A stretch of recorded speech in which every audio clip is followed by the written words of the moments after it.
Okay, I'm going to start now, and then if anyone else pops in, they can. That's great. Okay, welcome to my UK Global Talent Visa Educational webinar in digital technologies.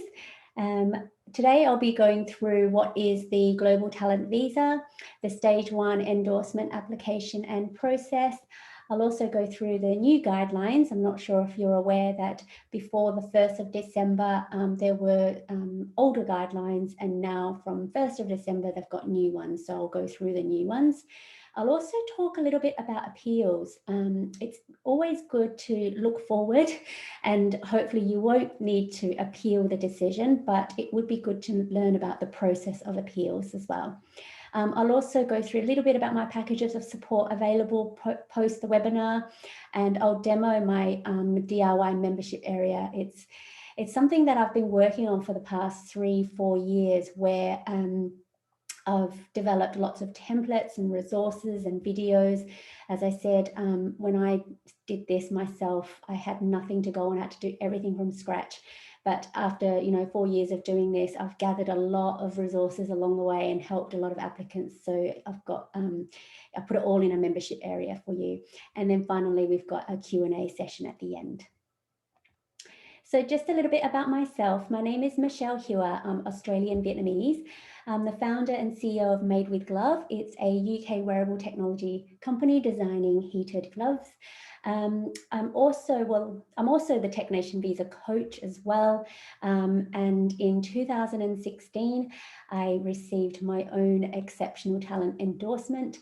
And shortly after, I was asked to become the Tech Nation Visa ambassador. So I did that for 2 years. And the reason is because back then in 2016, not many people knew about the Global Talent Visa. And so they needed people who had been successful to basically go around and tell their story and encourage other applicants to apply.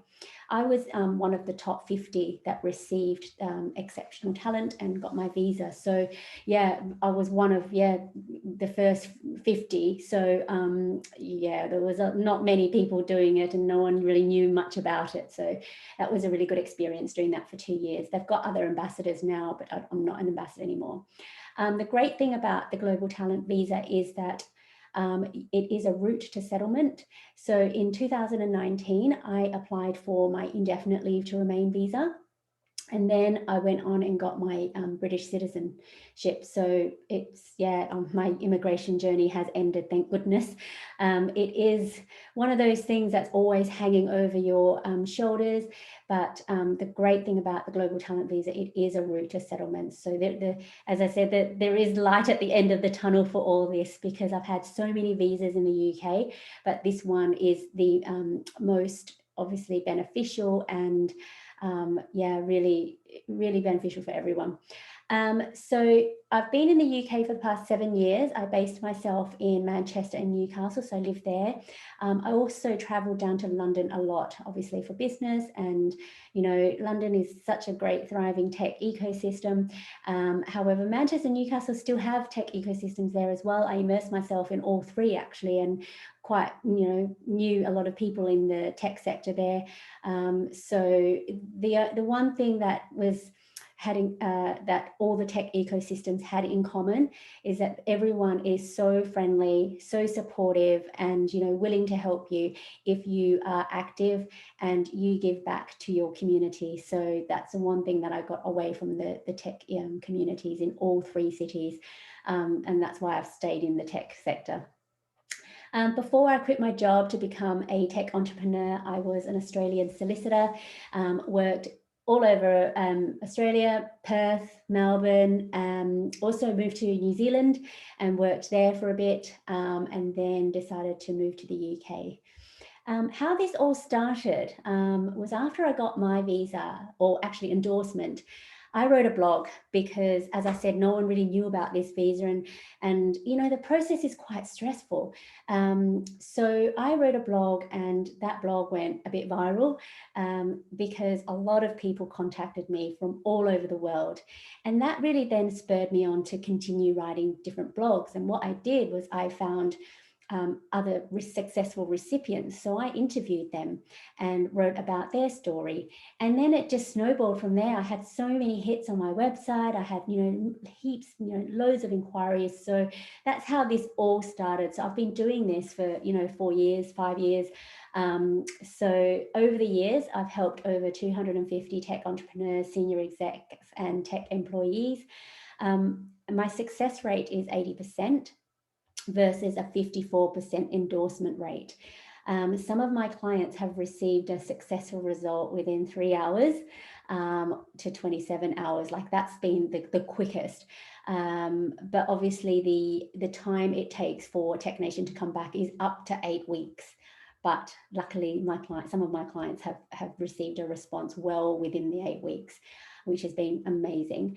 And some of my clients have included people that worked for WhatsApp, Sony, LinkedIn, startups, from CTOs, CEOs, UX designers, business development, marketing, and graduates. I've seen quite a number of different applicants that have gone through and that I've helped. So, each applicant is different. But that's the beauty about helping everyone, because every application is different. Everyone has different skills, achievements, merits. So this is why I love working with everyone. Just a quick disclaimer, I only deal with stage 1 endorsements. I'm not affiliated with the Home Office or TechNation. The only way I'm affiliated with TechNation is I'm part of the TechNation Visa alumni, because those who are successful and get the visa, we've got a community that we have joined, and we celebrate things, we go to webinars, we have physical events. So, and that's only for people who have been successful. So these are some of the things that I've been featured in, and I think this is important only because when we get to going through the mandatory criteria, the leadership criteria, this is something that the assessors would expect to see. So over the years, I've been extremely active in the tech community, as you can see. I've been interviewed in Startup Magazine and wrote blogs for them. I have been featured in TechCrunch, because I started a Women of Wearables community when I was building my own startup. So that community started off in London and went global very quickly. So within 18 months, we had over 8,000 followers. We were running events. We had a website. We connected the community together. And now I'm not a founder of Women of Wearables anymore. I now have given it over to my co-founder, and there's now more than 20,000 followers for Women of Wearables, which is amazing. So she's running that now. So that's where I've been featured in a lot of, because Women of Wearables was just such an amazing community of women global. I've also been featured in Business Leader through my startup. I was also a judge at the IoT Media Tech Hackathons. It was a virtual hackathon, so they asked me to become a judge for, I think, about 20 participants. So that was really good, listening in on all their projects, and they won prizes and stuff. So being a judge is one of those, leadership type qualities that they're looking for. I speak on panels and speak at events. I've been quoted in books. I'm a huge advocate for women in tech. Booking.com invited me to their Women in Tech Awards to host one of their tables. So these are all exceptionally talented women in tech, the techvisa alumni. So we grabbed 10 of us and, sort of celebrated women in tech globally at the Booking.com Awards in London. And I was also featured in the Sunday Times for my startup as well. So you can see there's, a lot of evidence here of, leadership type examples and qualities. One of the main things that I really enjoyed was, going to a lot of events all over the country and bumping into people who have read my blogs, and they say that, through reading my blogs, I've inspired them, and they've got their own visas as well. So this is something I'm really, really proud of when people do meet me and come and say hi, and they get their visas through me, so which is really good. So Rizal, I've interviewed him actually. He's from Manchester, so have a look on my website, and you can read about his story. So here are some of the successful recipients that I have helped and also written blogs about. Not everyone that I've helped have agreed to become, interviewed, only because, they might be shy, but that's absolutely fine. But these are the ones that have agreed. You can read all about them. You know, there's Christo, there's John Artis, he's a UX designer from Brazil, Mofaluke from Nigeria, we've got Diego from Mexico, Jadazola from Nigeria, Daniel from Mexico, Tatiana from Ukraine, I have Waiting from China, and Mahmoud, I interviewed him 2 weeks ago and he's from Egypt, so you can watch his webinar. And also Katie, she is from LinkedIn, and she's one of my biggest advocates. I interviewed Katie last year, and have a look at the video if you haven't already. She's got an amazing story. She applied not once, but twice and was unsuccessful both times, but we appealed and she finally received it. So yeah, her story is amazing. So have a read of that. So what is a global talent visa? It used to be called the exceptional talent visa. That's what I got, but it's been rebranded and it's called a global talent visa. It's the same thing really. It's a special visa that was introduced to allow highly skilled entrepreneurs and talent in the digital tech sector the ability to apply for the right to live and work in the UK for up to 5 years. It's a two-stage process where you have to be endorsed by Tech Nation by meeting the strict criteria that's set by Tech Nation. And then once you're endorsed, you can then apply for the visa. So there's stage 1 endorsement, then stage 2 visa. It looks like a job application, but it's actually more than a job application, because when I go through the criteria, you'll see that it does have a flavor, you know, with CVs and personal statements and everything, but with the criteria, you can see it's in addition to, you know, what you would normally apply for a job. So we'll go through that. Now, if you want to do a bit more research, you can search hashtag TechNation Visa. This is what they sort of use. This is what TechNation have used so that you can distinguish between the other global talent visas, because the global talent visa is an umbrella visa. And then there are different endorsing bodies based on different sectors. You've got academic and researchers. So if you fall under an academic researcher, you can be endorsed by a number of endorsing bodies. Then if you have arts, fashion, architecture, film and TV, you're endorsed by the Arts Council. And then people under digital technology sector are endorsed by Tech Nation. So this is why Tech Nation have kind of branded themselves as the Tech Nation visa, because there are so many endorsing bodies under the global talent visa. So that's the difference. And I know it can be confusing. The government, you know, they can have lots of different names for things, and I understand why people do get confused. So just, it's a global talent visa, it's the umbrella visa, but Tech Nation visa is only for people with digital tech skills. The benefits of this visa is that it gives you the freedom and flexibility to live and work in the UK for up to 5 years. You can apply for an indefinite leave to remain and British citizenship. It also depends, I mean, if your country allows you to have dual citizenship as well. So I'm Australian, so we're allowed to have dual citizenship. That's why I applied for my British citizenship. But if you're from a country that doesn't allow that, then you can just stay on your indefinite leave to remain and you don't have to get British citizenship. You can also bring your dependents with you. You can register a limited company. And this is important because, you know, although this visa is not specifically for tech entrepreneurs, it is, and for employees as well. But a lot of students that I help, they're on student visas, and part of the rules of the student visas, they can't, you know, register a UK limited company. So they have switched to the global talent visa so that they can register a limited company and continue to run their startup. So this is why it's really beneficial. If you are thinking about running a startup, you can register a limited company. You can also work for a tech company without the need for a company sponsorship. So, you know, you don't need a job offer or anything when you apply for the endorsement and the visa. And then once you get it, you don't need anyone to sponsor you because the visa is attached to you and you can work anywhere you want to. I think one of the real benefits of this is that it makes you more marketable because you're not attached to a company. It's your own visa. So, you know, you can always negotiate high salaries. You don't have to stay with a company that if you don't really want to. And it's all these things. And it's very cost effective as well. So I've had a lot of visas over the years in the UK. This one's one of the cheapest, but it's the application fee that's the cheapest. Whereas there's an immigration health surcharge, and it's like the NHS and the National Health Service fee that's a bit expensive. So everyone has to pay this, but in terms of the global talent visa application fee, it's in the hundreds, not in the thousands. So yeah, these are the really good benefits. I know that a lot of applicants that I've worked with, they work for companies on their own on the global talent visa, and as I said, they're more marketable. I mean, a lot of my clients have gone on to get promotions. They feel more comfortable and confident in their skills after receiving an exceptional talent or exceptional promise endorsement, and they're not relying on their company to give them the visa, that they can then go in and ask for a pay rise and all sorts of things. So the benefits are not just limited to this, it's overall in your career development as well.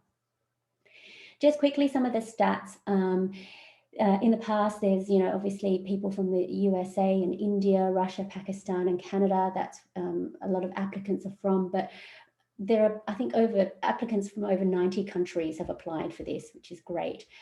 These stats here are just, obviously a lot more people from USA and India and Canada and Pakistan are applying. There's a 54% endorsement rate. So basically 1 in 2 are unsuccessful, unfortunately, which is why I think my endorsement rate of 80%, my success rate of 80% is a lot higher. And it's not just about your skills, it's about how you present yourself as well. This is why I think my clients have received their successful decisions within 3 hours to 27 hours, because we make it very easy for the assessor to look at their application and just tick, check that they've met all the criteria. Okay, so over the years, there have been about 1,700 successful recipients, which isn't a lot if you think about it. But the reason is because there was, when I applied up until last year, there was a cap. And the cap was 200 endorsements per year. And that, again, was very stressful, because not only was it stressful to apply, if you didn't fall within the 200 cap, then you could potentially be not endorsed. So that was quite stressful, but now they've lifted that cap. So they're saying, if you want to apply, you can potentially be endorsed. No cap, unlimited endorsements. So don't worry about that part of it. The endorsement rate, application rate for women and men is 75-25, and that's been quite consistent over the years. It was 70-30, but I've just received some new stats and it's gone down a bit, unfortunately, for women, but hopefully it will increase now that more women are hopefully applying, and I'm a huge advocate for women in tech, so I'm hoping that these stats will increase for women. And then once you are endorsed and you get your visa, you can join the alumni as well. So that's a really good community. Last year, TechNation produced a report about the Global Talent Visa. You can have a look at that. It's quite a detailed report, but just a quick snapshot here. Country versus, the endorsement rate. So you can see here, Nigeria has a 30% endorsement rate, as opposed to US has a 74% endorsement rate. So, that's a huge difference, but I'm hoping that, if anyone I can help, I'll increase their endorsement rate so they can be successful. So yeah, you can just have a look. In China, 86%, but also just people from China, obviously, who have applied, there's been an 86% success rate, but there have been a lot more people from the US and India who have applied. I think China's not many. So obviously, if you have 10 people applying, but 8 people being endorsed, that's an 80% endorsement rate. But for the US, if you have I don't know how many, probably thousands applying, then obviously the endorsement rate is going to be a little bit less, because, it's just the numbers and stats. So that's something good to know. So over here, this is the skills versus endorsement rate. So I'll go through the different skills, but because this is a tech visa, obviously those with technical skills would more likely be endorsed. However, there are people with business development skills, which are business skills, and they're being endorsed as well, which is great. It's not just for people with tech skills. So there's a very slight difference there. Product management, data scientists, solution architects. So again, very technical, but then you go into operations and marketing, that's, business skills. So it's just giving you an idea. Don't be too skeptical about these stats. Everyone's different. So, but it's good to see what the stats are, essentially. And then finally, these are the number of applications received, not endorsed. So, I mean, I applied in 2016, so there wasn't many of us. But as you can see, over the years, there's been more applications submitted, which is good. We were a bit worried about COVID last year, but it did start off a little bit slow, but it's caught right up. You know, we're not finished 2021 yet. These stats start from April to April. So we've got another month, and there's been, you know, just over 1,000 applications, and it's still it's up from last year during COVID. So it's still good numbers and stats there. And there were 3,400 applicants since 2014. So with a 54% endorsement rate, it's about 1,700 successful recipients. Right, let's have a look at the process. So this is a two-stage process. So you need to go through the endorsement stage first and then the Home Office visa application stage. But within stage one, there's 2 steps. The first step is you have to pay and register online at the Home Office. So they take all your details there and you pay the £456. So that's when I said it's quite cost effective. Then you've got 15 working days to then upload your documents onto the TechNation portal. So that's the step 2. When I applied, we had to send it by snail mail. So we had to send it through registered post, and we had to print off all our application. It was such a rigmarole, but now it's all online. It's so easy, so much easier than when I applied. So this is really seamless, really good really good changes that they've made.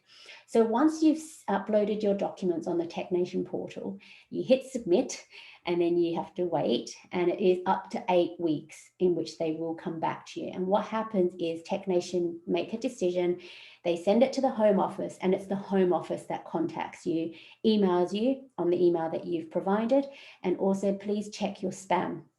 I've had so many applicants where the Home Office has sent an email to their spam and they didn't know the decision for like days. It happened to me when I submitted, and Home Office came back to me and asked me to submit some of my evidence. They don't do that now, but when they did that to me, it went into my spam and I didn't see it. And they said, you've got 14 days to resubmit some pieces of evidence. And it was like day 5 that I had looked at this email. So I was quite stressed and scrambling. And this is why I encourage everyone to just look at their emails and their spam as well after you've submitted. So just keep checking your spam. So the Home Office will tell you if you're successful or unsuccessful. If you are successful, you go straight to Home Office visa application stage. So that's £152. You've got to do your biometrics and the immigration health surcharge. That's the National Health Service fee. And that's unfortunately increased in October of last year, £624 per year. So if you're on a 5-year visa, that's 624 times 5, so it's 3,000 something. So it is quite a lot, but everyone has to pay this. But if you've got a 3-year visa, it's 3 times 624, so it's a lot less. And then your dependents and spouses and things will also have to pay fees as well. So just take note of that. I don't deal with stage 2, so that's something that you have to do either yourself or through an immigration solicitor.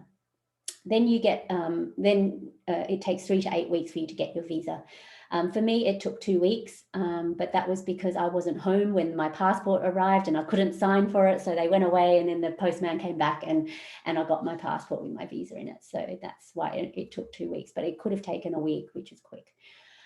So if you are unsuccessful, you can appeal the decision, and you've got 28 calendar days in which to respond to the assessor's decision, and then they have 28 calendar days in which to come back to you with their decision.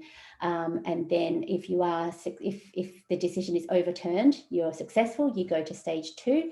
Unfortunately, if your appeal isn't successful, you can look at the feedback and you can use that feedback plus the original feedback that you got and resubmit, or you have another visa route that, you know, hopefully you can use. But that's, yeah, just have a look at that. But I'll talk about appeals again later on.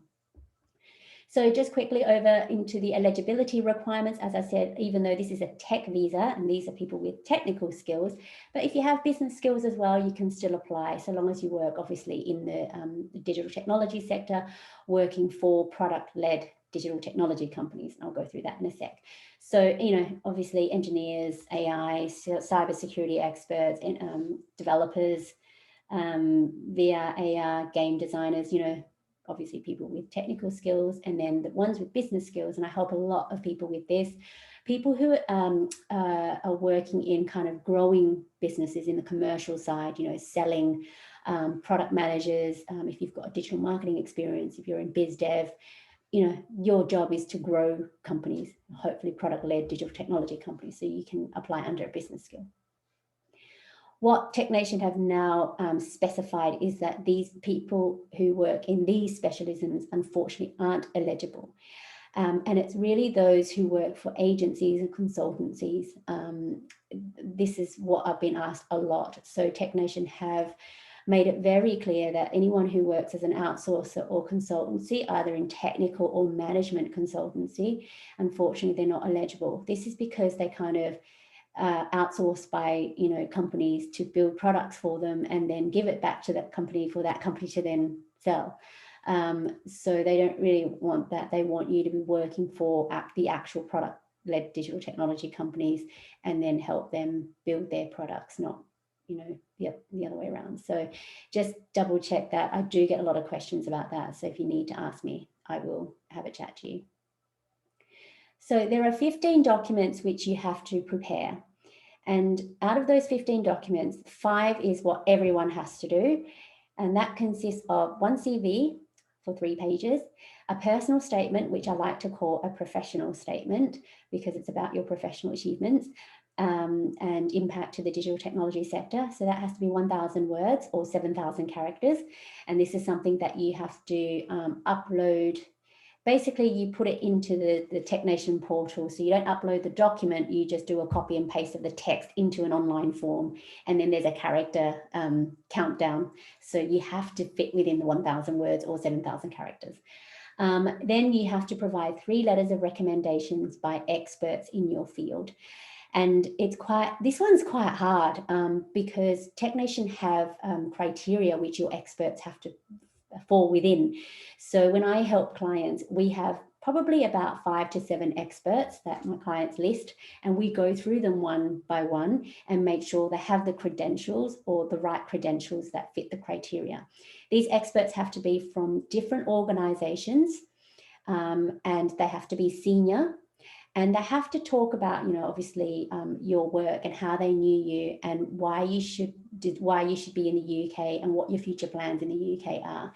And it's good to have 3 different experts who talk about 3 different perspectives of you. So it's not like all the same letter. It's you know, telling a story about you. You know, when the assessor reads 3 different letters, it really does paint a picture about who you are. So we do pick these experts very carefully. So that's 5 documents there because that's 3, 1 and 1, so that's 5.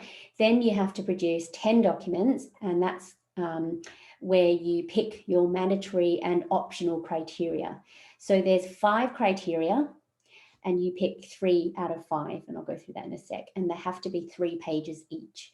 Okay, when I applied, it was 2 pages each, so there wasn't a lot of room to squeeze everything in, but there's a way that we can do that, and I help clients with that, kind of squeeze all their bits of work and screenshot and, you know, move it around to make it look good, but also readable as well. So let's have a look. This is new. This is a new definition that has been included in the new guidelines, and they never really put this in the old guidelines, and that is, they bang on about a digital technology sector and a product-led digital technology company, and they never really defined what that meant. I did ask them a few times, but they never really gave me a proper response. But I think now that there is a definition, it really does help people really look at it and decide whether or not they do fall into it or they work for these companies. So the definition is a product-led digital technology company is a company that is defined as businesses that provide a proprietary digital technical service, product, platform, or hardware as their primary revenue source. If your company builds products, because it's proprietary, it's their product, and that product can be a service, product, platform, or hardware, and it's their main revenue source. Okay, so it can be the creation of software, processing storage of data, or the creation or application of technical computing hardware is often the central aspect of their business model. So that's what they have to do, like, you know, maybe 80% of their job is to develop and build products. And this excludes general consultancies. Remember, I was talking about the skills. So if you work for companies that offer general consultancies or outsourcing or technology related consultancy groups focus on process or service delivery or solution systems architecture, then that's not a product-led digital technology company. So they've made this very clear now. And yeah, I know a lot of people did try and apply last time before the new guidelines and before this definition, but now they've made it very clear. Okay. So these are the criteria, and this is a category. Exceptional talent or promise is the category in which you apply. Exceptional talent is where you've got more than 5 years experience, and exceptional promise is if you've got less than 5 years experience. So you decide which one. I mean, if you do have 8 years experience, you have to select exceptional talent. If you select exceptional promise and the assessor sees that you actually have 8 years, they will assess you under talent, not promise.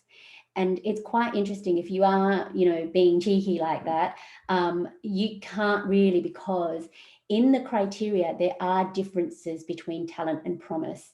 So if you are talent, but you select promise, and then the criteria, you've gone under the promise criteria, and then the assessors assessed you under the talent criteria, then you don't even meet the criteria because you've looked at the wrong kind of criteria to meet. So just be careful. I've had a lot of people make that mistake, and assessors have just gone, no, you don't even though you've picked promise, you should be talent. And then even then you don't fulfill the criteria. So be careful with that.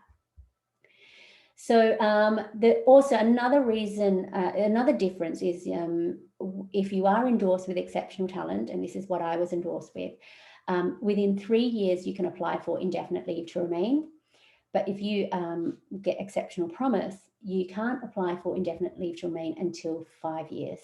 So that's a big difference as well. So that's 3 and 5 year difference for you to apply for your indefinite leave to remain. That's why I got my citizenship quite quickly, because, you know, in 3 years I could apply for indefinite leave to remain and then British citizenship, whereas exceptional promise, it's 5 years and then British citizenship. So it's a good 2 years difference. The first criteria, and the only mandatory criteria now, before you had 2, but now there's only 1 mandatory criteria, you have to show leadership skills. If you're going under exceptional promise, you show that you have potential leadership skills, but if you're going under talent, you have to show leadership skills. Then you've got 4 options, of which you choose 2 out of 4. The first one is for talent, it's proven track record of innovation, but for promise, it's examples of innovation. Then you can show proof of recognition for work outside of your immediate occupation that advances the digital tech sector. You can show significant contributions or impact to a product-led digital technology company, or you can show academic contributions. You only need to show 2 out of 4. There's the 4 options. So for leadership criteria, this has actually caused a lot of people to be a little bit concerned, only because, you know, they don't know if they fit this criteria, but it's something that we can work towards and really look at properly. So in the guidelines, it says that if you're looking at the leadership criteria, you need to show that you have been recognized as a leading or potential talent in the digital technology sector. And a leader of exceptional talent or promise must show extraordinary ability by sustained or emerging national or international recognition. I mean, national, international recognition, if you are recognized in your own countries, then obviously that's national. And if you're recognized outside of your country, then that's international. You'll also have to be able to demonstrate a level of expertise or emerging expertise for promise, which places you at the forefront of your respective field in the digital technology sector. So that's what they expect that a leader would or could show. And these are some of the examples of leadership that's in the guidelines, but I've made it sort of quite short here, so it's easier to read. You can show leadership by organizational, product, or thought leadership. If you're a business skill, if you're in marketing or business development, you can show revenue, customer growth, or commercial success. If you've worked on any open source projects, if you've won any awards, personal awards, if you've done any speaking engagements, if you've been published in any major trade publications, if you command a high salary. I've just put someone through on this one, and it's quite easy to fulfill only because if you've got a high salary, you just provide evidence of that. If you've been a panel speaker, if you've been a judge, as I mentioned before, or if you're involved in large technology-led industry initiatives. So this is almost like the Women in STEM stuff that I do, advocacy. If you work through large technology-led industry initiatives like, diversity in tech, those kinds of initiatives that help the tech sector grow. And these are some of the examples that you provide evidence of. So any letters of support that help you fulfill these criteria, any news clippings, the actual award, any promotional material when you are speaking at events or panels, any lines of code from your open source projects, any articles that you've written, and any media and press about you. So remember when I showed you my examples that I've been featured in, it's those types of things. So there needs to be sort of public recognition or any kind of evidence, because otherwise how is the assessor going to assess if you don't have any evidence? And it's one of those things that when I started in the tech sector, I kept a lot of my stuff, not for the visa because I didn't know that that was available at the time, but it's just for my own sort of collection of things, so you have a collection of all these. And then when I did my website, it was so easy because I already had these at hand. So it'd be good for you if you could do the same.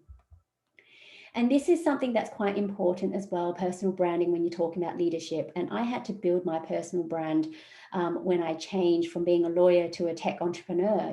All of a sudden I was like, who am I? Like, what do I want people to think about me? So I had to look at raising my profile, because you want to be unique in your field, and you want people to look at you and they want to talk to you, and you want to be seen as an expert in your field. So I was out there in the wearable tech industry learning as much as I could, and I shared whatever I learned because people were really interested. So then that's how I became a wearable tech expert, but I was just sharing my knowledge really. So that at the same time I was building my personal brand. So personal branding is an intentional effort to create a public perception of you by positioning yourself as a leader or authority in your field. And it's not about bragging. It's about highlighting your strengths, establishing your reputation, building trust, and communicate your unique attributes that you bring to your current or desired industry. And it's about obviously raising your profile. I felt like I had to do this only because I was building my startup. And in order to have credibility behind me, I had to build my personal brand, because when I was meeting with suppliers, with investors, with CEOs of companies, they were obviously Googling me before they were meeting with me. So I was able to get these meetings because they kind of felt like, I had some personal branding behind me. I knew a few things, and they could have value from meeting with me as well. I wasn't just meeting with them to pick their brain. They were meeting with me to pick my brain as well. So it has to be a two-way street. And something that I wanted to share with you is I worked really hard on this for a few years, and I read this book, Key Person of Influence by Daniel Priestley. And he talks about raising your profile and becoming a key person of influence in your industry. So it's a good book to have, to flick through and read, and to learn about how to raise your profile and look at your own personal brand. And then thought leadership is really important as well under the leadership criteria. And this is quite important for your experts, because you have to establish your expert's credibility as well as your own. So thought leadership is about sharing your insights, or your experts' insights and ideas, and a unique point of view that provokes new ways of thinking, sparks discussions and debates, and inspires action. A true thought leader knows a topic inside and out and has formed a clear, unique and defensible point of view about it, and freely shares that perspective. So, if you think about who your role models are, and think about what is it that they're sharing, and think about yourself as well, because if you're in the industry for 5 to 10 years, you have something to share, okay? Even though you say, oh, look, everyone has, everyone should have this. But if you don't show your thought leadership, if you don't show what you know and share it, how are people going to look to you as an expert in your field? And everyone's ideas are different. Okay, and this is what thought leadership is, sharing your ideas and insights, and you've got different experience than other people as well. So, and this is why I say I love working with different people. Like one UX designer is completely different from another UX designer because they've had different experiences, and we highlight and showcase that to the assessor. And that is something that you should do as well. And you will have different unique attributes. Trust me, you will. Now let's get on to the 4 different optional criteria. So the first one is innovation. So you need to either, if you're a talent, you show that you are a proven track record for innovation. But if you're promise, you show examples of innovation. As a founder, senior exec of a product-led digital technology company, or as an employee working on a new digital field or concept. So this is like, things that are, you're solving problems and you've got solutions for them. Examples of evidence, if you've got any patents. Now, don't be too worried if you don't, because not everyone does. I mean, I've only ever helped maybe 3 or 4 people that actually have patents. So don't worry too much if you don't have a patent. If you have registered or applied for a patent, that is good evidence as well. You don't have to have like the actual patent because that takes time. But if you have registered one, that's absolutely fine as well. You can use that as evidence. If you're a technical, you can show your designs, you can show your concepts or your prototypes. You'll show those, but you'll also have to explain why and how it's innovative, so the assessor can see. You don't just show your work and then expect them to know that that's innovative. You have to explain that. If you're going under business skills, you can show your accounts, stockist, concepts, or strategy. So if you've got a business skill, you can show strategy is always a good one to do. The Technician Guidelines talks about your employment contract as evidence for under innovation, but please don't, because employment contracts only show a few things, and that is obviously the job that you're applying for, the title that you have, your salary, and any bonuses that you may have received. So that doesn't really show innovation. It may show high salary under the leadership criteria, but not innovation. So please don't. And the reason is because I've had clients who have used their employment contracts under innovation and they've been unsuccessful for that reason, which is really strange, that why Technician would put that in the guidelines. So we resubmitted and they got through because we showed all their designs, we showed their concepts, we showed their prototypes, and we explained why it was innovative. Second one, proof of recognition for work beyond the applicant's occupation that contributes to the advancement of the field. That's the second criteria or option. You need to establish 2 things here, that it was work beyond your day-to-day job. So it was outside of your day-to-day job duties. And the second thing is, how does it advance the field? So how does it advance the digital tech sector? So this stuff, proof of recognition for work beyond your occupation that advances the digital tech sector, is like community work and volunteer work, any open source projects, your GitHub Stack Overflow accounts, because you're providing your own input to an organization or a community that can benefit from your work. This is the thing that I was talking about, my Women of Wearable stuff, because I built this community from 0 to 8,000 in 18 months. And I advanced that sector because I was connecting all these women all over the world building wearable tech products. I had letters of support. I also taught at, Girls in STEM. I was a STEM ambassador. I did some wearable tech workshops. And this was outside of, running my startup. This is something extra that I did. Any mentoring and coaching that you did, that you do for organizations, for universities. A lot of people use examples of mentoring and coaching startups, but a lot of the assessors have come back and said that that's a bit like consulting. So just be careful about those examples. What they want is mentoring and coaching on a structured program as well. So if you join any community organizations, some of them do have structured mentoring programs where you're paired up with a mentee and you work together for 3 months or 6 months, and you have that ongoing relationship, because that does, it's outside of your job and it does advance the community. And again, STEM ambassador programs. The UK has a really good STEM ambassador program, which I became part of. You have to do training, and then they do like a DBS check, which is like a police check on you because you're working with kids. So that's a really good program to join. The third one is significant impact criteria. So you have to show that you've made a significant technical, commercial, or entrepreneurial contribution to the field as a founder, senior exec, or employee of a product-led digital technology company. And this is something a lot of people struggle with, because when they're building products or when they're doing their job, they do it and then they just move on to the next one. Whereas this one forces you to think about, okay, what impact did you make on that project or product? So this is where metrics and growth is really important. This is where the commercial side of things come in. What impact did you make? What did the project look like before and after you worked on it? A lot of people work in teams, which is great, but the assessor's looking at what did you do in the project as opposed to what did the team do in the project. Look at the analytics and revenue, as I said, what impact did you make? If you didn't work on the project, what would it look like? If you did work on it, obviously, what did it look like? If you've worked on something and there is potential impact and scalability, mention that as well.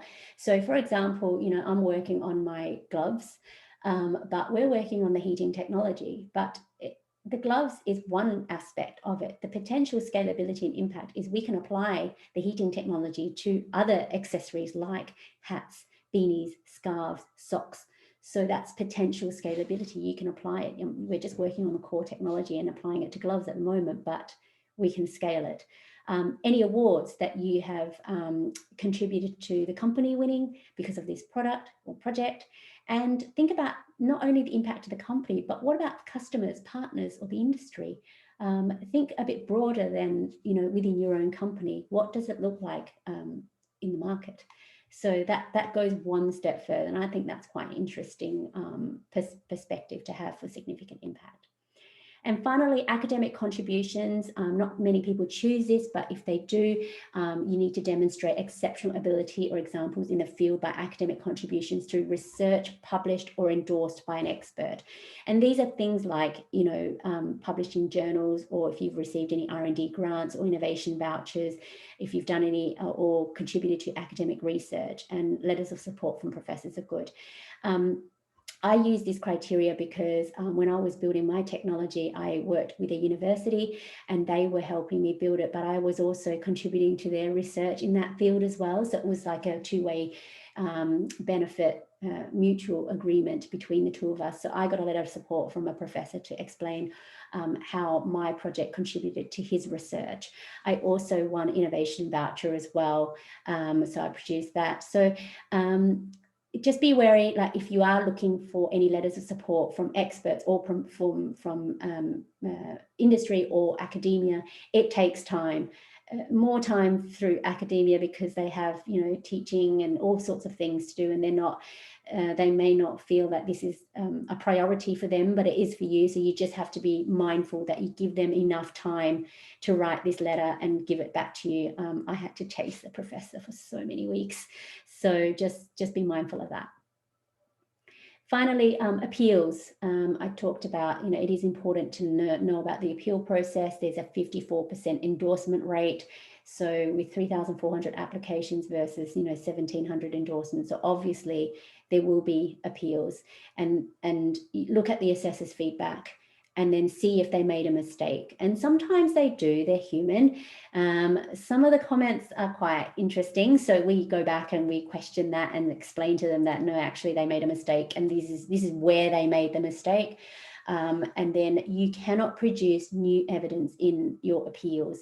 And this is really important because I help my clients who I've helped with the initial application. And, I don't guarantee an endorsement, but when the assessor's decision comes back, I obviously also help with appeals, and I know exactly what their application is about and point them to the right evidence.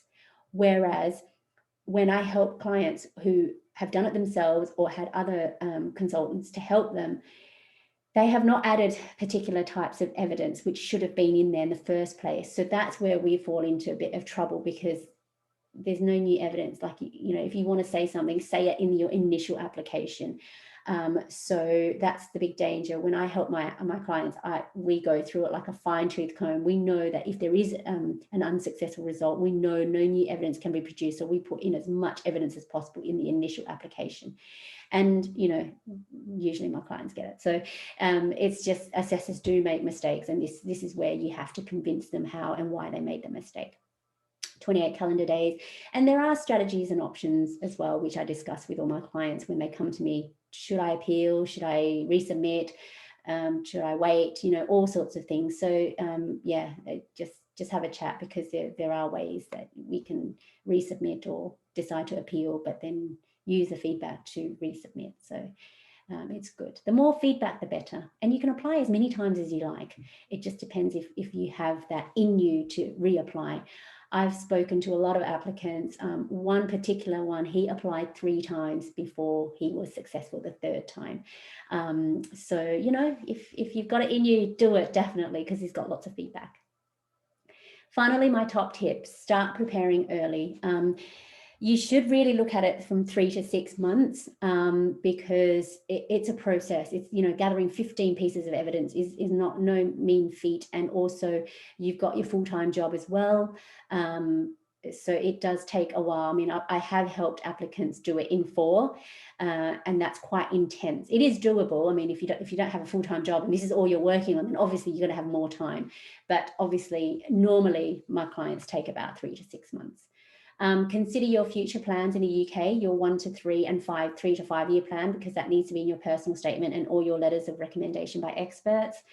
And this is about your network, because the assessors have to know that you're a credible person, that they want to know, like, and trust you. And the way they can do that is obviously looking at your network and those who can vouch for you, and, you know, understand that you are credible as well. So have really good experts and support people to help you. Brexit has happened now, so people in the EU can now apply for the Global Talent Visa. Before they didn't need to, but now they can, which means there's an increase in competition now. So, but I've not really helped any EU citizens right now. I think you know, maybe a year or two, when Brexit settles down, I think there will be more people applying. So just be mindful of that.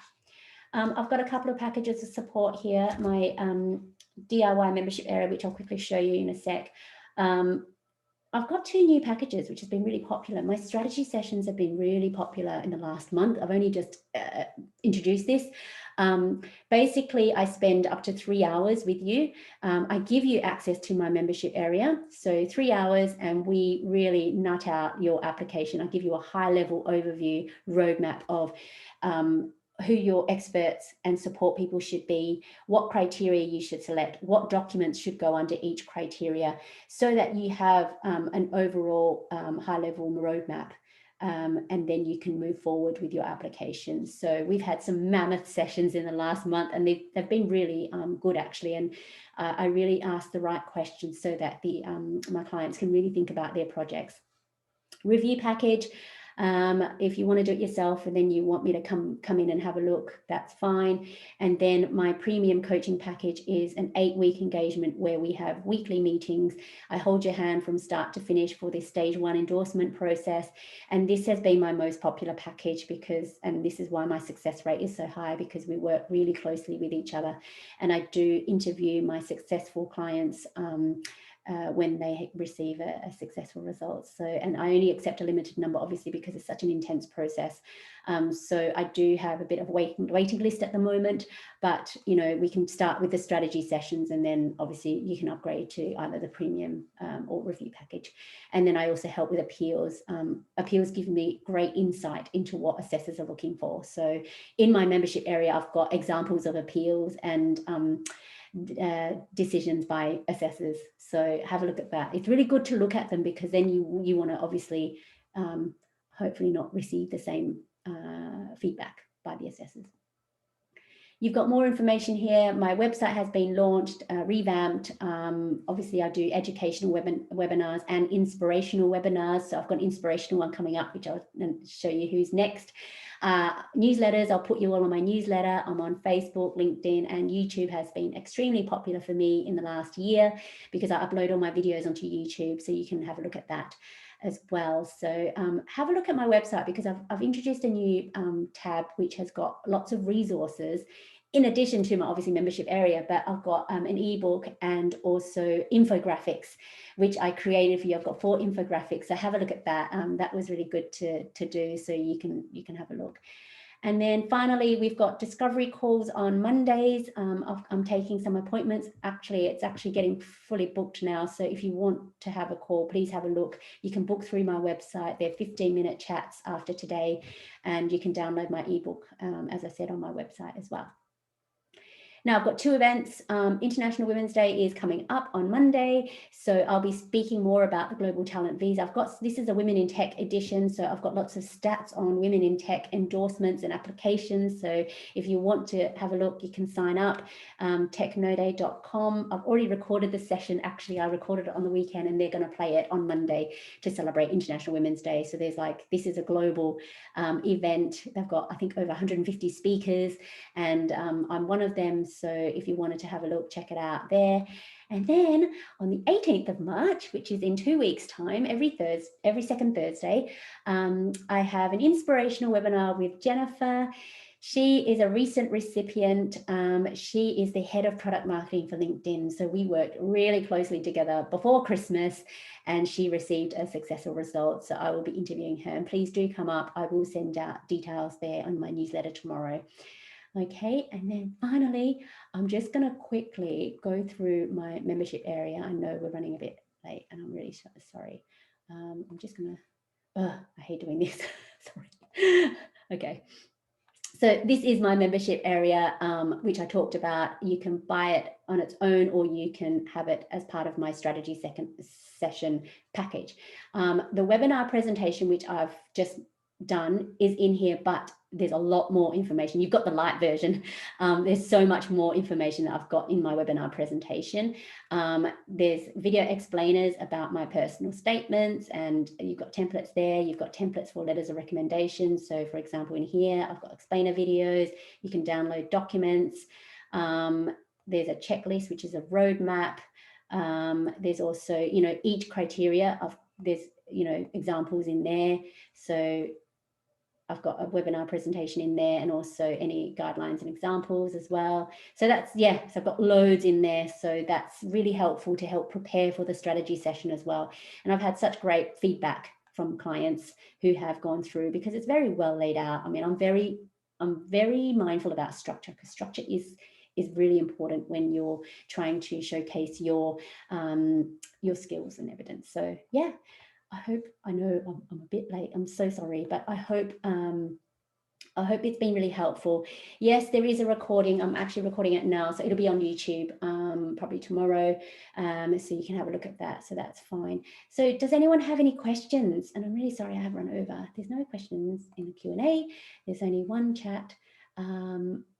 I know I'm speaking to some people on Monday. So if you want to sign up for the free discovery call, please do. It's on my website. Just, click on the book a free discovery call. There is a questionnaire that I ask you to fill out, because that gives me a really good brief background about, your skills and, what achievements you've made, because our discovery call is going to be quite short. So I need access to some of your information, LinkedIn profile, so I can get a quick idea of your background. So that will save us time in the call for me asking you questions. I'll ask you the relevant questions needed, which isn't in your LinkedIn profile or in the Q&A form. So yeah, I've had really good feedback about these discovery calls. They've been really beneficial for people.